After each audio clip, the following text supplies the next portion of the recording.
Hi hello అందరికీ. నేను యూట్యూబ్‌లో వీడియోస్ అనేవి తీయడం, అప్‌లోడ్ చేయడం లాంటివి చూసి, మా అన్నయ్య కూడా నేను కూడా అప్‌లోడ్ చేస్తానమ్మా, వీడియోస్ తీస్తాను. నీకేదైనా వీడియోస్ చేయడానికి కంటెంట్ గానీ, ఏమన్నా ఐడియాస్ ఉంటే చెప్పమని చెప్పారు. నాకు తెలిసిందల్లా కుకింగ్ ఒకటే కదన్నా! తనైతే యాక్చువల్లీ ఎలక్ట్రీషియన్ వర్క్ అయితే చేస్తారు.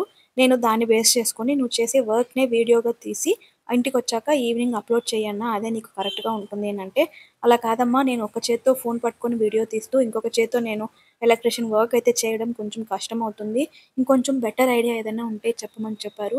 నేను ఆలోచించి చెప్తానన్నా అని చెప్పి వచ్చేసాననమాట. ఇంకా వీడియో విషయానికొచ్చేస్తే చెన్నా కుర్మా అయితే నేను చేయాలనుకున్నాను ఇడ్లీ కోసం మార్నింగ్ టిఫిన్‌కి.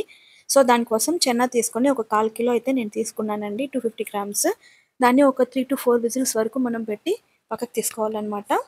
మిక్సీ జార్‌లో కొంచెం కొబ్బరి, గసగసాలు 3-4 వరకు కాజు, అలాగే కొద్దిగా సోంపు వేసి ఫైన్ పేస్ట్ లాగా చేసి పక్కన పెట్టుకోవాలనమాట.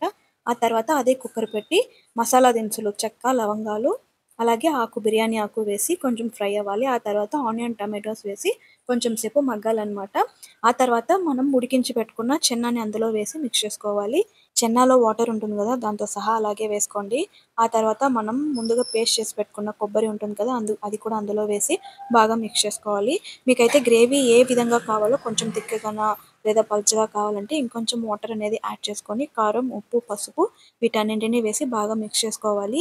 ఏది చూసినా ఈ టైంలో మీరు అడ్జస్ట్ చేసుకొని మూత పెట్టి ఒక విజిల్ పెట్టుకోవచ్చు. లేదంటే అలాగే కూడా మీరు 5-10 మినిట్స్ వరకు బాయిల్ చేసుకున్నారంటే ఆ మసాలా అంతా చెన్నాకి బాగా పడుతుందనమాట. ఫైనల్‌గా కొంచెం కొత్తిమీర అనేది యాడ్ చేసుకొని దించేసుకున్నామంటే మనకి చెనా కుర్మా అయితే రెడీ అయిపోతుంది. ఇదైతే చపాతీ, పూరి, అలాగే ఇడ్లీ, దోస అన్ని టిఫిన్స్‌కి చాలా బావుంటుందండి. రైస్‌కి అయితే నాకు బాగోదనిపిస్తది. టిఫిన్స్‌కే చాలా బావుంటుంది. మీరు కూడా ఒకసారి ట్రై చేసి ఎలా వచ్చిందో కామెంట్ చేయండి. అండ్ వీటినైతే వైట్ చెన్నానే బావుంటుందండి. దీంట్లో ఇంకొకటి బ్రౌన్ కలర్ వస్తుంది కదా! అదైతే అంతగా బాగోదు. ఈ కుర్మాకి వైట్ అయితేనే బావుంటుంది. మీరు కూడా ఒకసారి ట్రై చేయండి. అలాగే వీడియోని షేర్ చేయండి. మన సబ్స్క్రైబర్స్ అయితే 98కి రీచ్ అయ్యారనమాట. 100కి చాలా దగ్గరగా ఉన్నాము. ఇంకొక ఇద్దరనమాట. థ్యాంక్ యూ ఫర్ ఇంతవరకు నన్ను సపోర్ట్ చేసిన మీ అందరికీ చాలా థ్యాంక్స్ అండి. ఛానల్‌ని తప్పకుండా సబ్స్క్రైబ్ చేసుకోండి. See you for next video. Bye bye guys.